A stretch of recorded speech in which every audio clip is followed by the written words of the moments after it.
Okay, this is a long one. This entire video is based on my theory that Crying Child is brought back to life or put back together as a robot that we come to know as Michael Afton. If you don't believe me or think it's impossible, stick around, I'm sure I'll change your mind. Greetings gamers and welcome back to Top 10 Gaming. I'm Connor Monroe and this is the Top 10 Reasons FNAF Crying Child is Michael Afton. Let's do it. In its 10th sister location. Sister location is kind of where this idea started for me. The fact that Baby knew Michael wouldn't die is interesting, since in a way he did. His flesh started decaying. However, everything from sister location is kinda sus when you think about it. In the end, Michael gets scooped by a machine that was only meant to remove robot parts from animatronics. Plus, when he gets scooped, there's no blood on the scooper and nothing comes out. They also don't scoop again, indicating to me that perhaps Ennard was surprised with what he found.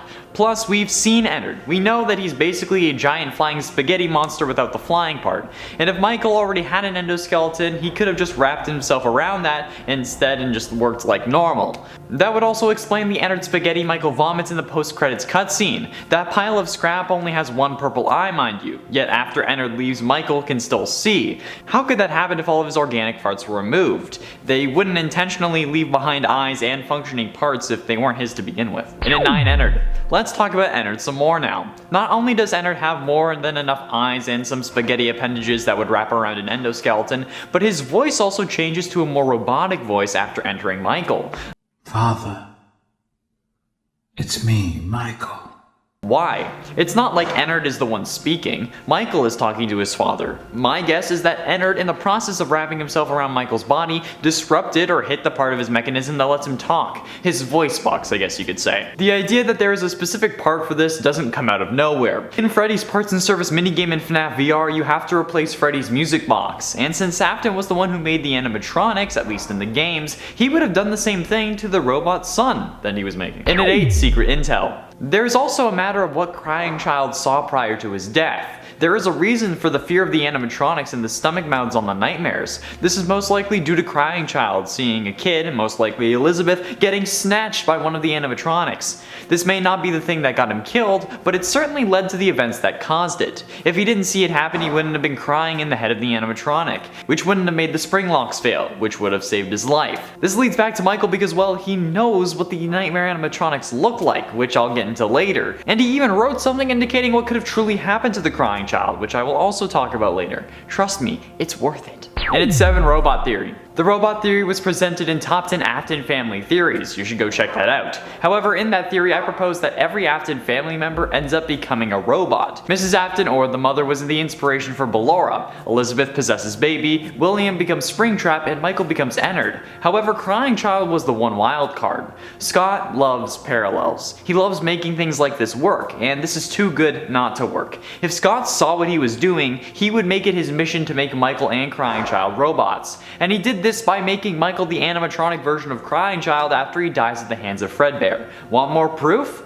In at 6, Step Closer. The story Step Closer from the 4th Fazbear Frights book to some may blow my theory out of the water, thanks to matpat connecting the big brother from this story to Michael. However, there is too much in the security logbook for this to make sense. I also noticed the detail not everyone would connect. In fact, it was so brushed off, matpat mentioned it only because he got amputated. The big brother in Step Closer ends up in the hospital after being hit by a car. It's unexpected and sudden, but he ends up on a surgery table because they need an eye and an arm. Similar to how Crying Child ended up in the hospital as a result of his injuries in FNAF 4. Getting hit by a car could very well be what happened to the Crying Child, and what we see are just fake memories. Halfway through number 5, Security Breach Parallel. There is also a parallel between the Afton family and the animatronics from Security Breach. At least the characters from Security Breach, they're not all animatronics.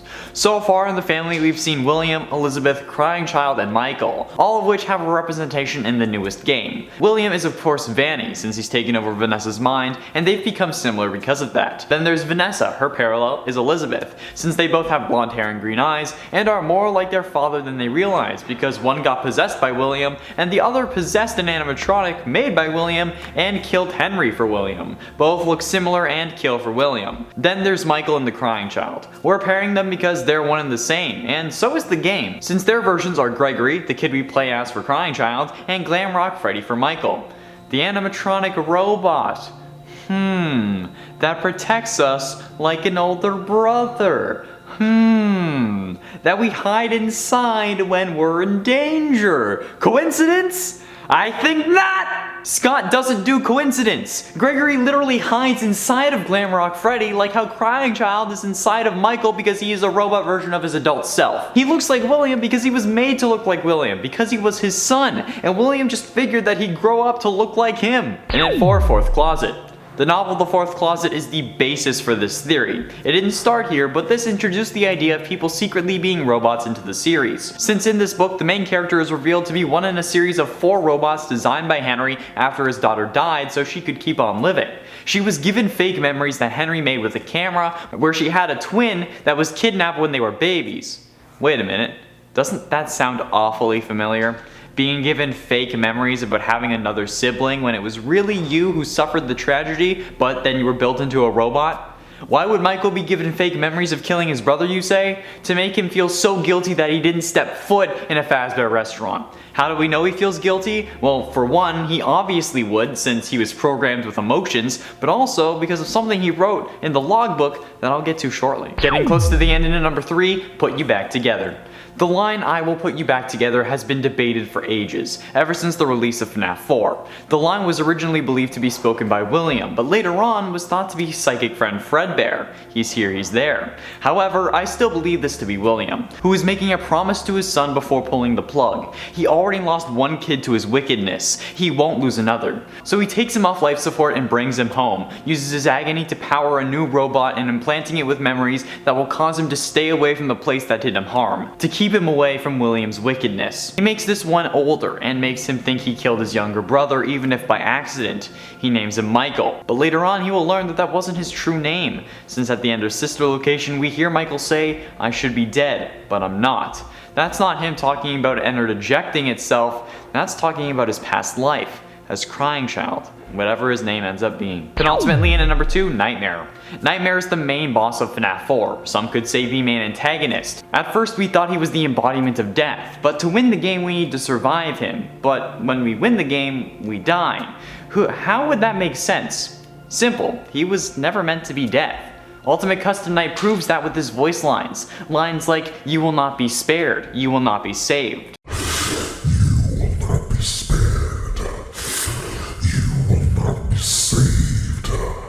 But why would he say this to William unless someone had escaped it before? Escaped what, you ask? Quote again. "I am your wickedness, made of flesh."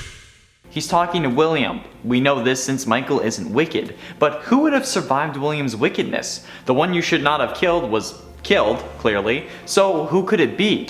Crying Child. He was spared. He was saved by William, who fears what he did to his own kids, which we know thanks to "The Shadow Fears Me," another one of Nightmare's kill lines. "The shadow fears me."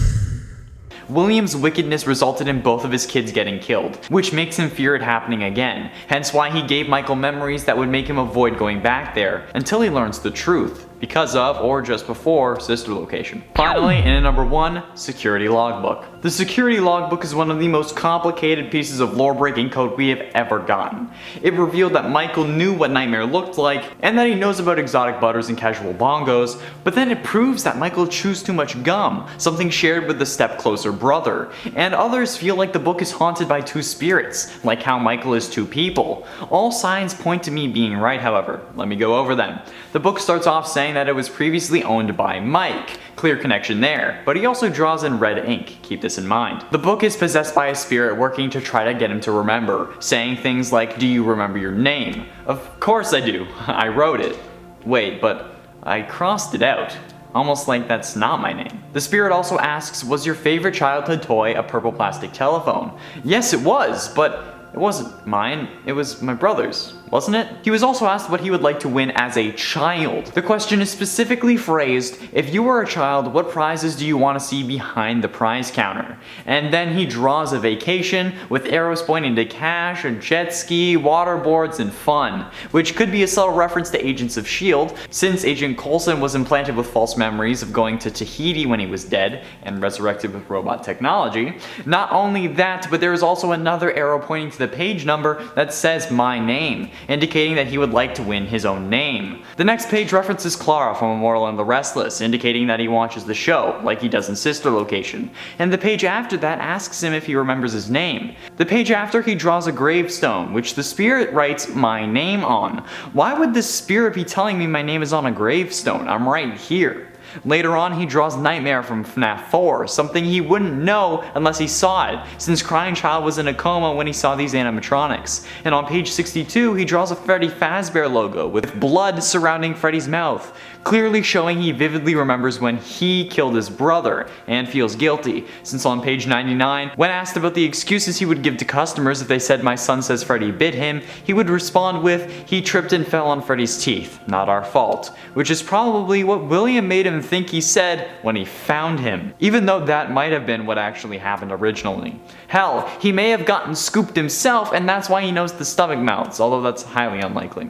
The spirits tell us the party was for you, but according to others, another spirit already responded by altering text. No, he didn't. These aren't spirits possessing the book and controlling what it says. They're hallucinations, either due to Ennard inside him or extreme fatigue due to all the stress of working at Fazbear Entertainment.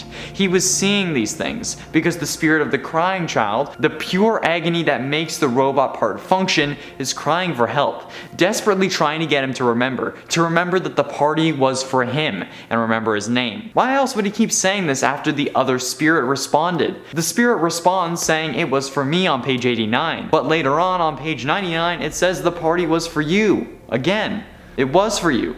Michael, the party was for you. Now wake up and see it. And he does, since after Sister Location he tells his father that he put her back together like he said, but William was trapped in Fazbear Fright, so how could he have said that? He did, just before Michael died, as Crying Child. And he says I should be dead, but I'm not. But something is wrong with me. I should be dead, but I'm not. Because he was brought back as a robot, hence why he stays put at the end of FNAF 6, as William says in his final speech. My brave volunteer, who somehow found this job listing not intended for you. Although there was a way out planned for you, I have a feeling that's not what you want. I have a feeling that you are right where you want to be. There we have it, friends. The top 10 reasons FNAF Crying Child is Michael Afton. Thank you for sticking around until the end. Hopefully I convinced you. Help me work on this theory down below in the comments and on the community post tomorrow. Thank you all so much for watching. I have been and shall remain Connor Monroe, and I'll see you in another video.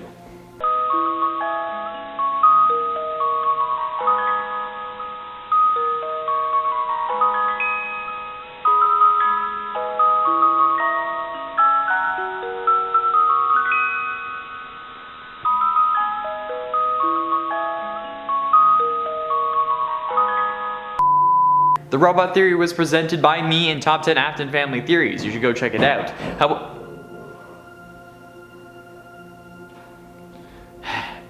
The Robot Theory was presented in Top 10 Afton Family Facts, and you should... Motherfucker. Pieces of evidence we have ever had. Oh, no, it's secure. The number one's gone. It's the intro. It's off screen.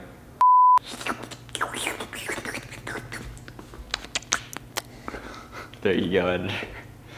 Sister Location, and it's off the screen again. After Sister Location, Sister gets cut off. Fuck.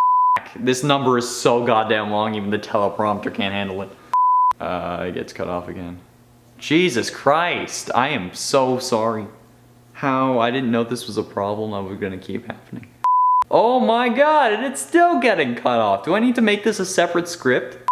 Maybe we should cut and I go upload a second script that's just number one. Oh yeah, no, it's all on there now. I'm just gonna move it a bit closer to it, just trying to figure out where we left off. Spirits tell us, was that it? And we started up, and you can come a bit closer if you need to see the... No, I can do it. I believe in myself. Yeah. The next page references Clara Afton. Oh, nope.